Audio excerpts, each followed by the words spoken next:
നമസ്കാരം.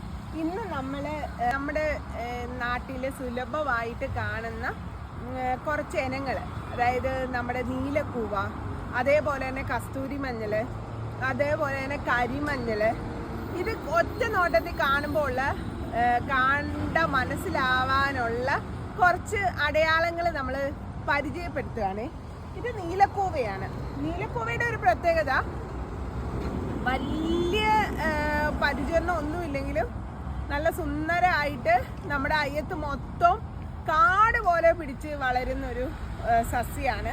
അത് നമ്മുടെ കുഞ്ഞു കുട്ടികൾക്ക് ഈ കൂവ അരച്ച് നന്നായിട്ട് അതിൻ്റെ കട്ട് കളഞ്ഞിട്ടാണ് ആ നൂറ് എടുത്ത് കൊടുക്കുന്നത്. ഇപ്പം നമ്മൾ വേറൊരു ബിലാത്തി കൂവയും നമ്മൾ അങ്ങനെ കൂവപ്പൊടിയായിട്ട് കൊടുക്കാറുണ്ട്. രണ്ടും നല്ലതാണ്, വയറിനൊക്കെ നല്ലതാണ്. പ്രീബയോട്ടിക് ആയിട്ടുള്ള ഒരുപാട് കാര്യങ്ങൾ അതിനകത്തുണ്ട്. ഫൈബറൊക്കെ റിച്ചാണ്. അപ്പോൾ കുഞ്ഞുങ്ങളുടെ വയറിന് ഭയങ്കര സൂപ്പറായിട്ടുള്ളൊരു ആഹാരം കൂടിയാണ്. അപ്പോൾ ഇത് നീലക്കൂവയുടെ പ്രത്യേകത, ഏകദേശം ഒരു മധ്യഭാഗത്ത് പറയാൻ പറ്റില്ല, അത് വിട്ടിട്ട് കുറച്ചുകൂടെ കഴിഞ്ഞിട്ട് ഒരു ചെറിയ നീല അല്ലെങ്കിൽ ഒരു കരിനീല, ഒരു വൈലറ്റ് കളറുള്ള ഒരു ടിഞ്ച് ഇങ്ങനെ ഓടും. ഇത് നീലക്കൂവയാണ്. ഇനി ബിലാത്തി കൂവ എന്ന് പറയുന്ന ഒരു സംഭവമുണ്ട്. ഇതാണ് ബിലാത്തി കൂവ.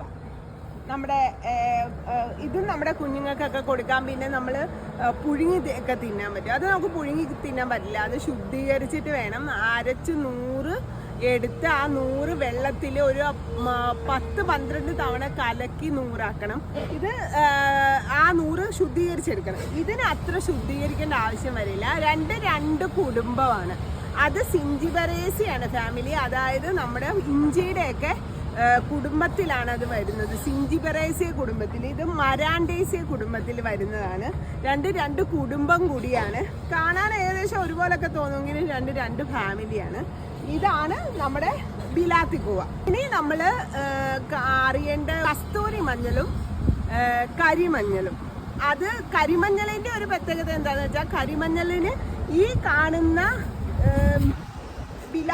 നമ്മുടെ നാട്ടുകൂവ അല്ലെങ്കിൽ നീലക്കൂവ ഈ എൻഡിലാണ്, പകുതി തൊട്ടുള്ള എൻഡിലാണ് കളറുള്ളത്.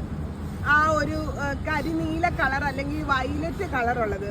അല്ലെങ്കിൽ പകുതി എന്ന് പറയാൻ പറ്റില്ല, ഒരു തുഞ്ച് ഭാഗത്ത് കുറച്ച് ഏരിയ, ഒരു 1/4 ഭാഗം ഏരിയയിൽ 25% ഉള്ളതെങ്കിൽ കരിമഞ്ഞളിന് മൊത്തം ഉണ്ടാവും. പിന്നെ ഇത്രയും വലിപ്പം കരിമഞ്ഞൾ ചെടിക്ക് ഉണ്ടാവില്ല, അത് ചെറിയ ഒരിതാണ്. കരിമഞ്ഞൾ നമ്മൾ സ്കിന്നിനാണ് ഉപയോഗിക്കുന്നത്, അതായത് പുറത്തേക്ക് പെരട്ടാനാണ്. അതുപോലെ കസ്തൂരി മഞ്ഞളും നമ്മൾ പുറത്തേക്ക് പെരട്ടാനാണ്. ഇതിൽ കുറച്ച് ലീതലായിട്ടുള്ള ടോക്സിക് ആയിട്ടുള്ള കുറേ കാര്യങ്ങളുണ്ട്, അതുകൊണ്ട് അകത്തേക്ക് കഴിക്കാൻ പറ്റില്ല. കരിമഞ്ഞൾ താണ്ട് ഇത് മുഴുവൻ, ഒരു ഇല മുഴുവൻ നോക്കൂ, ആ കരിനീല കളർ അല്ലെങ്കിൽ ആ വൈലറ്റ്, ഡാർക്ക് വൈലറ്റ് ആയിട്ടുള്ള കരിനീല കളറ് ഈ ഇല മുഴുവൻ ഉണ്ടാവും. അതിൻ്റെ അത്രയും വലിപ്പമോ പൊക്കമോ കരിമഞ്ഞളിന് നമുക്ക് പ്രതീക്ഷിക്കേണ്ട. ഇനി ഉള്ളത് കസ്തൂരി മഞ്ഞളാണ്. കസ്തൂരി മഞ്ഞളിലാണെങ്കിൽ ഇങ്ങനത്തെ വക ഒരു സംഭവം ഉണ്ടാവില്ല. പിന്നെ ഉള്ള വ്യത്യാസം എന്ന് പറഞ്ഞാൽ മാങ്ങായിഞ്ചി കസ്തൂരി മഞ്ഞളും കൂടെ ഒരുപോലെ കാണാനിരിക്കും. അത് നമ്മൾ പ്രത്യേകം ശ്രദ്ധിക്കണം. മാങ്ങായിഞ്ചി തടുമ്പോൾ ഒരിക്കലും ചെയ്യരുത്, കസ്തൂരി മഞ്ഞളിൻ്റെ അടുത്തോട്ട് പോലും കൊണ്ടുവരരുത്. പിന്നെ വളരെ വലിയ ആശയക്കുഴപ്പത്തിലേക്ക് പോകും. എനിക്കത് നല്ല ബുദ്ധിമുട്ടാണ്.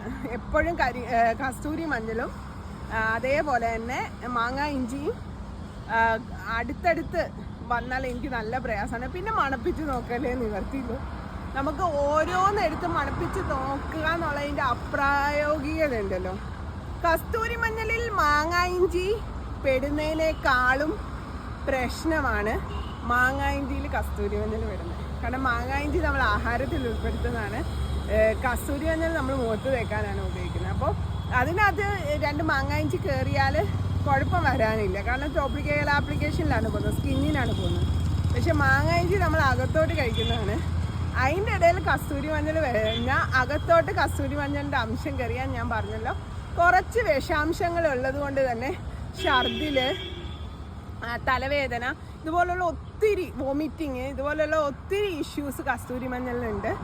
അപ്പോൾ ഒരിക്കലും കസ്തൂരി മഞ്ഞളും മാങ്ങ ഇഞ്ചിയും തമ്മിൽ തെറ്റാൻ പാടില്ല. മാങ്ങ ഇഞ്ചിയും ഇത് കാണാൻ ഒരു ചെറിയ ഡിഫറൻസ് ഉണ്ട്, അതായത് കിഴങ്ങ് കാണാൻ. അത് പക്ഷെ നമുക്ക് കുറച്ചൊക്കെ മനസ്സിലാവും അത് കണ്ടാൽ. എന്നാൽ പോലും നമുക്കത് തിരയുക എന്നുള്ളതും ഒക്കെ അപ്രായോഗികമാണ്. വ്യാപകമായിട്ട് കൃഷി ചെയ്യുന്ന ആൾക്കാരുണ്ട്. അപ്പോൾ അതിനിടയിൽ പെട്ടാൽ അത് പെട്ടതാണ്. അപ്പോൾ മാങ്ങ ഇഞ്ചിയിൽ ഒരിക്കലും കസ്തൂരി മഞ്ഞൾ പെടുത്തരുത്. വേറെ തന്നെ കൊണ്ടുപോയി നടുക.